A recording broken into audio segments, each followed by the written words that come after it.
السلام عليكم اخواتي، ان شاء الله تكونوا بخير. على بالي بلي طولت عليكم الغيبه، راني وليت معجب بيديا فارغين. جبت لكم ريحه الربيع اللي راهي على بالي بلي راهي متاخره، مي على بالكم جا رمضان وكامل. دونك اليوم درت لكم البراج على طريقه امي الله يرحمها. الوصفه التقليديه ني زياده ني نقصان، يعني راح تتعلموا معايا البراج ان شاء الله. راح نخدم بالمتوسط تاع ماما، هايل جاي شويه خشين. درت 3 كيلات. هاد لو بول فيه 250 غرام، يعني درتو بومبي، يعني الكيله مقبه.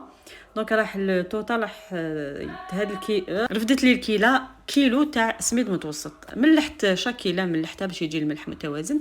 هنا ليدام راح نهضروا عليه. ليدام هنا حنا الوصفه تاعنا تاع بكري تاع امي الله يرحمها، ديرها بالزبده وزيت الزيتون، ما نديروش هاد الحوايج الاخرين. دير 3 كار تاع زبده وتكملها بزيت الزيتون، زبده حره يعني. درت انا تاع الراعي، دوبتها وخليتها تبرد، زدت لها زيت زيتون وبسست. بديت نبسس باش يدخل الليدام في السميد، ماشي باش نديرو مقروط ولازم نديرو ديك لابول ما تطيحش وكاع. هذا كسره التمر ماشي مقروط. نخليوها تريح ونروحو نخدموا التمر ديالنا. دو بريفيرونس التمر ديروا التمر، ولا ما عندكوش ديروا هذيك تاع البطانه. انا كان عندي متوفر يعني لومبالاج. درت رطل يعني 500 غرام. نحيت له العلف، هو دوريجين نقيه لا مارك اسمها غزال ولا غزاله مليحه، عندي عامين وانا نخدم بها. درت الزبده وزيت الزيتون وزوج مغارف ما. الغرس ما يديروش فيه الماء زهر، ماشي مقروط. هذيك سرت التمر ما نديروش فيها، الوصفه الاصليه ما فيهاش ماء زهر.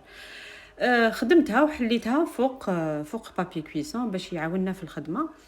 ورحت نشمخ العجينه ديالنا. الكيله اللي كيلت بها الزبده والسميد راح نكيلوها كيله ما، يعني كيله معمره، وتبداو تشمخوا بلا ما تعجنوا، تلموا بلا ما تعجنوا.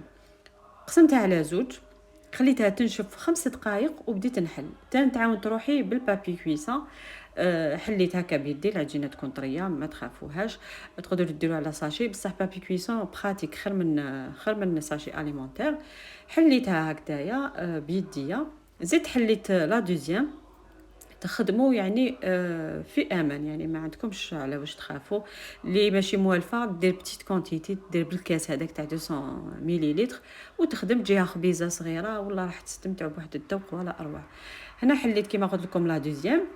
نجيبوا التمر نحطوه على الطبقه الاولى تاع السميد، وهذه العجينه الدوزيام نحلوها كبيره باش تغطي لنا كاع الطروفه تاع البراج ولا المبرجه ديالنا. هكا تخدموا خدمه نقيه. نغلقوا كيما قلت لكم.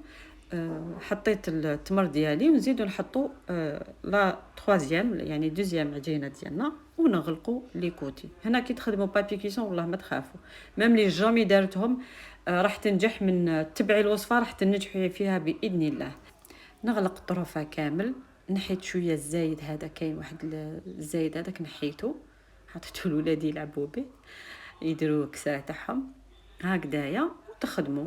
انا حليت درت هذوك لي بابي كويسون، وحليت انا نحبو رقيق ما نحبوش خشين، يجيك خفيف وما يقهمش. صدقوني كي ديروا الليدام زبده مع زيت الزيتون، صدقوني البنه ما نحكي لكمش، والله ما نحكي لكم على البنه. حليت حتى درت واحد 1 سنتيمتر تاع السمك، انا نحبو رقيق. زدت درت عليه سميد متوسط من الفوق، وكنت حطيت من تحت. ونبداو نقطعوا. هنا نقطعوا قيس تحبوا شويه صغير، 3 صباع تاع يديكم ولا 4 صباع تحبوهم شويه كبار. هنا قطعتهم ونبدا نسقم فيهم بلا كوبات هاديه بالليسور هدايا، ولا ما عندكمش ديروا بيديكم على طريقه تاع زمان. ونشعلوا الطاجين على نار متوسطه، تخلوه يسخن على انا كي بديت نقطع شعلت الطاجين ديالي على نار متوسطه. تقدروا ديروا فوق طاجين تاع الطين يجي بنين، يجي هايل، يجي كيما تاع بكري.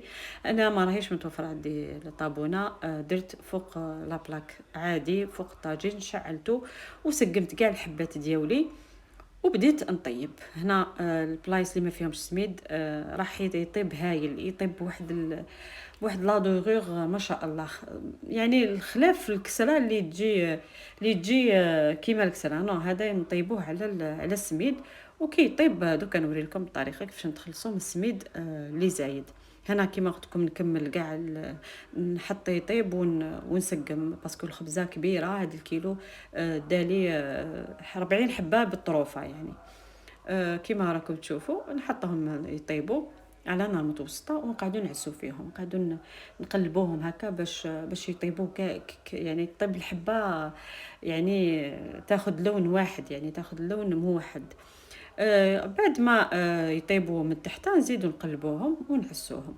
يعني انتي تخدمي من هيك تسقمي فيهم وتحطي اللي تسقميهم تحطي طيبيهم وهكذا. وإلا عندك زوج راكي انتي راكي تخدمي والاخر يطيب ولا الاخت معاك تطيب، شوفوا كيفاش طابوا على حبه ما شاء الله، روعه ولا اروع. طابوا بيان، تعطي لهم وقتهم في لا كويسون، يشدوا دقيقه زوج دقائق من تحت، تزيدي لهم من الفوق تاني دقيقه ونص يطيبوا. هنا نبدا نحطوهم في جفنه ولا كيما امي كتحطهم في الغربال بكري على طرشون نقي، ونبداو نقيو فيهم. عندنا بغوصه تكون جديده ولا هذه تاع الحلوه، نحي كاع هذاك الزيت تاع السميد. وان شاء الله تكون عجبتكم الوصفه، تجربوها، تبعتوا لي تطبيقاتكم على الانستغرام، راني بيكا سويت دي زاد. وإلا راكي تشوفي لا فيديو لاول مره وما كيش دايره اشتراك، فضلا وليس امرا فعلي الجرس وديري اشتراك. مرحبا بك في عائله بيكا سويت دي زاد. ان شاء الله نتلاقاو في لا بروشين فيديو. تهلاو في روحتكم.